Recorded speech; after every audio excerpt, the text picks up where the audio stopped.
Hello student, मैं सारिका आज के इस वीडियो में आपका स्वागत करती हूँ। आज हम पढ़ेंगे रचनात्मक लेखन के अंतर्गत संवाद लेखन और जानेंगे कि संवाद लेखन अर्थात क्या और संवाद लेखन करते समय हमें किन किन बातों का ध्यान रखना है और संवाद लेखन के कुछ उदाहरण। बोली मनुष्य के लिए सबसे बड़ा वरदान है, इसी कारण वह सभी प्राणियों में सर्वश्रेष्ठ है। आज के इस दौर में बोलना भी एक कला है। हम बोलकर लोगों के सामने अपने मन के विचारों को प्रकट कर सकते हैं। अपनी बात से अब आप सामने वाले को कितना प्रभावित कर पाते हैं, यह तो आपके वार्तालाप करने के ढंग से ही संभव हो पाता है। आज के इस आधुनिक जीवन में हर समय आप किसी न किसी व्यक्ति से मिलते रहते हैं, उससे किसी न किसी विषय पर बातचीत कर पाते हैं और अगर आपके पास एक सही संवाद की कला है तो सामने वाले व्यक्ति को आप अच्छे से प्रभावित कर सकते हैं, अपनी बात उसे अच्छे तरीके से समझा सकते हैं। इसलिए संवाद लेखन का स्किल, ये कला आज की बहुत ज़रूरत है।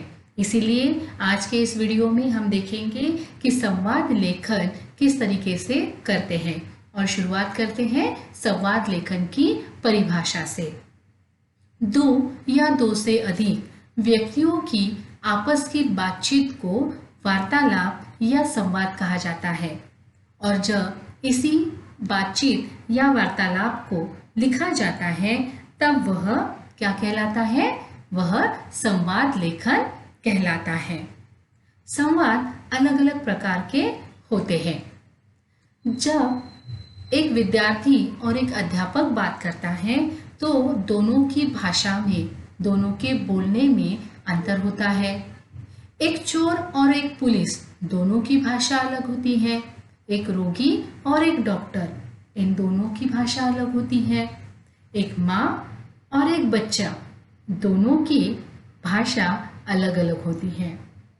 कहने का तात्पर्य यह है कि संवाद लेखन करते समय आप किस विषय को लेकर संवाद कर रहे हैं, वह संवाद किन दो व्यक्तियों के बीच हो रहा है, इसको अच्छी तरीके से समझकर आपको संवाद लेखन करना पड़ता है। यदि कोई पढ़ा लिखा व्यक्ति बात कर रहा है तो उसके संवाद अलग होंगे। कोई अशिक्षित व्यक्ति बात कर रहा है या कोई ग्रामीण या गांव का व्यक्ति बात कर रहा है तो उसके संवाद, उसकी बोलने का तरीका अलग है। इन सारी बातों का ध्यान हमें संवाद लेखन करते समय करना पड़ता है। तो चलिए हम देखते हैं कि संवाद लेखन करते समय हमें किन किन बातों का ध्यान रखना है। अच्छी संवाद रचना के लिए हमें जिन जिन बातों का ध्यान रखना है वो इस प्रकार है। संवाद लेखन में संवाद छोटे, सहज तथा स्वाभाविक होने चाहिए। संवादों में रोचकता एवं सरसता होनी चाहिए। साथ ही साथ संवादों की भाषा सरल, स्वाभाविक और बोलचाल के निकट हो। उसमें बहुत अधिक कठिन शब्द तथा अप्रचलित अर्थात जिसका हम ज़्यादा प्रयोग नहीं करते, ऐसे शब्दों का प्रयोग नहीं करना चाहिए। संवाद पात्रों की सामाजिक स्थिति के अनुकूल होने चाहिए। अनपढ़ या ग्रामीण पात्रों और अशिक्षित पात्रों के संवादों में अंतर रहना चाहिए कि अगर कोई ग्रामीण पात्र है तो उसके बोलने का तरीका अलग होना चाहिए, तो हमारे संवाद उसी प्रकार से होने चाहिए। और यदि कोई शिक्षित पात्र है तो उसके संवाद, उसके बोलने का तरीका अलग होना चाहिए। तो ये अंतर का हमें ध्यान रखना है। संवाद जिस विषय या स्थिति के विषय में हो, उस विषय को स्पष्ट करने वाले होने चाहिए।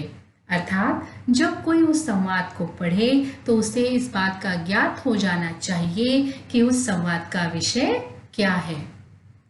संवाद प्रसंग के अनुसार उसमें व्यंग, विनोद, हंसी मजाक का समावेश भी होना चाहिए। मतलब अगर दो दोस्तों के बीच का है तो थोड़ा बहुत हंसी मजाक होना चाहिए, या उस तरह का संवाद में आप हंसी मजाक का समावेश कर सकते हैं।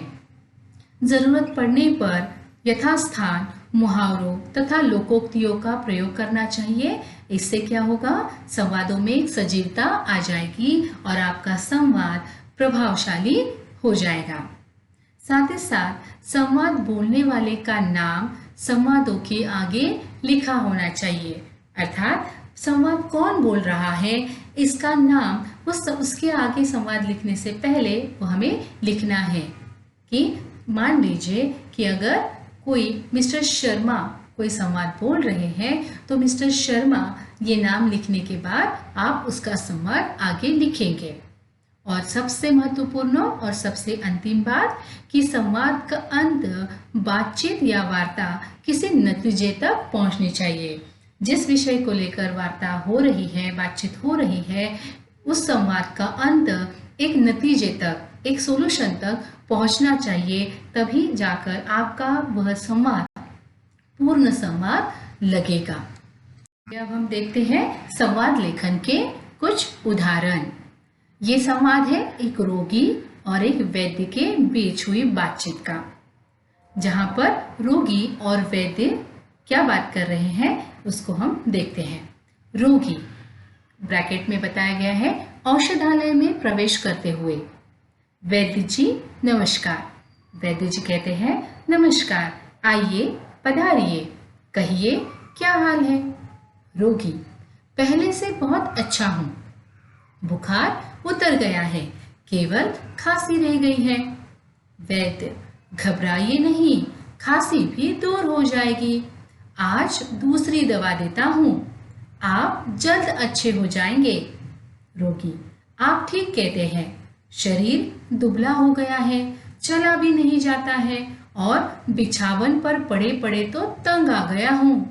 वैद्य, चिंता की कोई बात नहीं, सुख दुख तो लगे ही रहते हैं, कुछ दिन और आराम कीजिए, सब ठीक हो जाएगा। रोगी, कृपया खाने को बताइए, अब तो थोड़ी थोड़ी भूख भी लगती है। वैद्य, फल खूब खाइए, जरा खट्टे फलों से परहेज रखिए, इनसे खांसी बढ़ जाती है। दूध, खिचड़ी और मूंग की दाल आप खा सकते हैं। रोगी, बहुत अच्छा, आजकल गर्मी का मौसम है, प्यास बहुत लगती है, क्या मैं शरबत पी सकता हूँ? वैद्य, शरबत के स्थान पर दूध अच्छा रहेगा, पानी भी आपको अधिक पीना चाहिए। रोगी, अच्छा धन्यवाद, कल फिर आऊँगा। वैद्य, अच्छा नमस्कार। तो देखा आपने कि एक रोगी और वैद्य के बीच किस तरीके से विषयानुकूल यहाँ पर संवाद हुआ है। चलिए एक और उदाहरण देखते हैं। चलिए देखते हैं अनिल और आदित्य, इन दो दोस्तों के बीच जीवन लक्ष्य को लेकर हुई बातचीत के संवाद लेखन को। अनिल कहता है आदित्य से, तुम 10वीं कक्षा के बाद कौन सा विषय लेने की सोच रहे हो? आदित्य, मैं तो विज्ञान के विषय पढ़ूंगा। अनिल, क्यों? आदित्य, क्योंकि मैं बड़े होकर एक डॉक्टर बनना चाहता हूँ। तुम्हारे जीवन का क्या लक्ष्य है? अनिल, मैं एक अध्यापक बनना चाहता हूँ। आदित्य, एक डॉक्टर सबकी सेवा करता है, लोगों के दुख दर्द दूर करता है, मैं भी बड़े होकर बीमार लोगों की सहायता करना चाहता हूँ। अनिल, मैं विद्यार्थियों को ज्ञान प्रदान करके उनके जीवन को उज्जवल बनाना चाहता हूँ। मेरे विचार में यह सबसे अच्छी मानव सेवा है। तो देखा आपने कि संक्षिप्त रूप में दिए गए विषय को कितनी अच्छी तरीके से संवाद लेखन में प्रस्तुत किया गया है। देखते हैं एक और उदाहरण। चलिए देखते हैं एक पिता और पुत्र के बीच हुई बातचीत का संवाद लेखन। पिता अपने बेटे से कहते हैं, बेटे अतुल, कैसा रहा तुम्हारा परीक्षा परिणाम? पुत्र, बहुत अच्छा नहीं रहा पिताजी। पिता, क्यों? बताओ तो कितने अंक आए हैं? पुत्र, हिंदी में 70, अंग्रेजी में 62 और कॉमर्स में 80, अर्थशास्त्र में 72। पिता, अंग्रेजी में इस बार इतने कम अंक क्यों हैं? कोई प्रश्न छूट गया था? पुत्र, पूरा तो नहीं छूटा, सबसे अंत में ऐसे लिखा था पर वह अधूरा रह गया। पिता, तभी तो अलग अलग प्रश्नों के समय निर्धारित कर लिया करो तो यह नौबत नहीं आएगी। खैर, गणित तो रह ही गया। पुत्र: गणित अच्छा नहीं हुआ था, उसमें केवल 50 ही अंक आए हैं। पिता: यह तो बहुत खराब बात है, गणित से ही उच्च श्रेणी लाने में सहायता मिलती है। पुत्र: पता नहीं क्या हुआ पिताजी, एक प्रश्न तो मुझे आता ही नहीं था, शायद पाठ्यक्रम से बाहर का था। पिता: एक प्रश्न न करने से इतने कम अंक तो नहीं आने चाहिए। पुत्र: एक और प्रश्न बहुत कठिन था, उसमें शुरू से ही ऐसी गड़बड़ी हुई कि सारा प्रश्न ही गलत हो गया। पिता: अन्य छात्रों की क्या स्थिति है? पुत्र: बहुत अच्छे अंक तो किसी के भी नहीं आए, पर मुझसे कई छात्र आगे हैं। पिता: सब अभ्यास की बात है बेटे, सुना नहीं, करत करत अभ्यास के जड़मति होत सुजान। तुम तो स्वयं समझदार हो, अब वार्षिक परीक्षाएं निकट है, दूरदर्शन और खेल का समय कुछ कम करके उसे पढ़ाई में लगाओ। पुत्र: जी पिताजी, मैं कोशिश करूंगा कि अगली बार गणित में पूरे अंक लाऊं। पिता: मेरा आशीर्वाद तुम्हारे साथ है। देखा आपने, इस प्रकार से आप दो व्यक्तियों के बीच हुई बातचीत को बहुत अच्छी तरीके से लिख सकते हैं। आशा करती हूँ इन 3 उदाहरणों के जरिए और संवाद लेखन करने के जो नियम मैंने आपको बताए उसके माध्यम से आप एक अच्छा संवाद लेखन करने में सक्षम बनेंगे। आइए अब देखते हैं इस वीडियो पर आधारित कुछ प्रश्न अभ्यास। प्रश्न अभ्यास के प्रश्न इस प्रकार है। प्रश्न 1, गर्मियों के दिनों में बिजली की बार बार कटौती के कारण हो रही परेशानी पर 2 महिलाओं के बीच हुई बातचीत को संवाद रूप में लिखिए। प्रश्न 2, कोरोना वायरस के विषय में 2 मित्रों के बीच की गई चर्चा को संवाद लेखन के रूप में लिखिए। प्रश्न 3, पुस्तक विक्रेता की दुकान पर किताबें खरीदने आए एक छात्र एवं दुकानदार के बीच हुई बातचीत को संवाद रूप में लिखिए। प्रश्न 4, पीटीएम के दिन अध्यापक और छात्र के माता पिता के बीच बच्चे की पढ़ाई को लेकर हुई बातचीत को संवाद रूप में लिखिए।